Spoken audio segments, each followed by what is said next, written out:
It's Monday, March 30th. My co-host Will is out patrolling our southern borders this week, but you are right here with me at Political Lunch. Welcome back to another week of The Lunch. We start this week with more economic drama. Just an hour ago, President Obama announced tougher criteria for Detroit automakers to receive further federal funding, saying that neither General Motors nor Chrysler had delivered plans to save themselves. At this point, the White House seems to believe that the two companies are likely beyond help.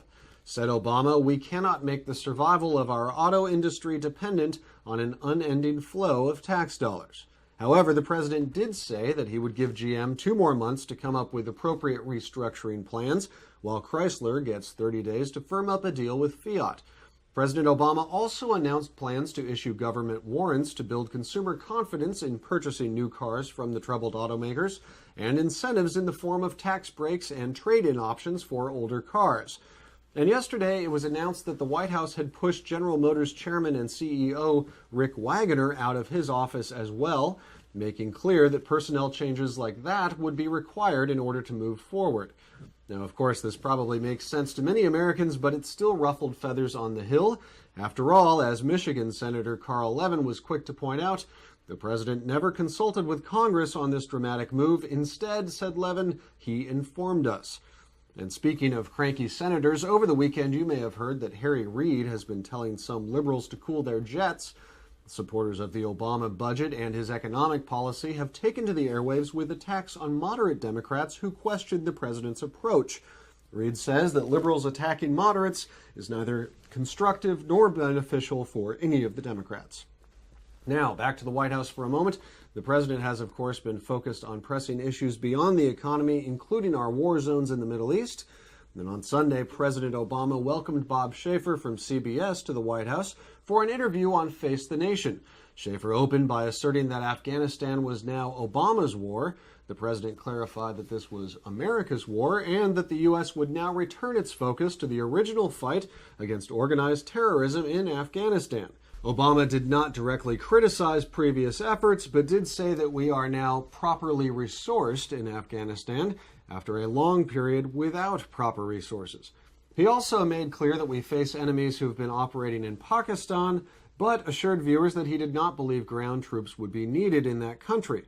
Although he did acknowledge that many flaws and conflicts of interest are pervasive in the Pakistani military, Obama reaffirmed a dedication to working in partnership with that government.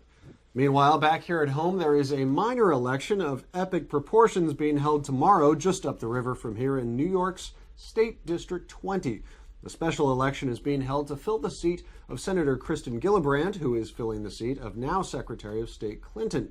In this slightly more Republican district, Democrat Scott Murphy has come from behind and is now polling just ahead of Republican Jim Tedisco. So why should you care? Well, because those in the know consider this race something of a referendum on President Obama and the new Democratic leadership. In fact, the race has become such a trophy for the congressional campaign committees that each party has poured a small fortune into the race, $600,000 from Democrats and $800,000 from the GOP. And finally today, we go right up the street where the left-of-center folks at Huffington Post have announced that they will be funding a new nonprofit enterprise for investigative journalism.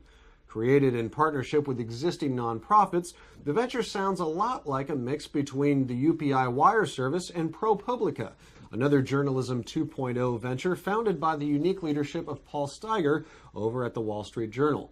While all parties involved in the Huffington Post arrangement promise that this will foster unbiased work, of course, the Huffington Post is best known for both its liberal ideology and at least part of its business plan, which relies on getting free content from liberals who want to promote themselves. But as far as we're concerned at The Lunch, anything that puts investigative and journalism back in the same sentence is good news for us. Thanks very much for watching. Don't forget to subscribe, and I'll see you back here on Wednesday.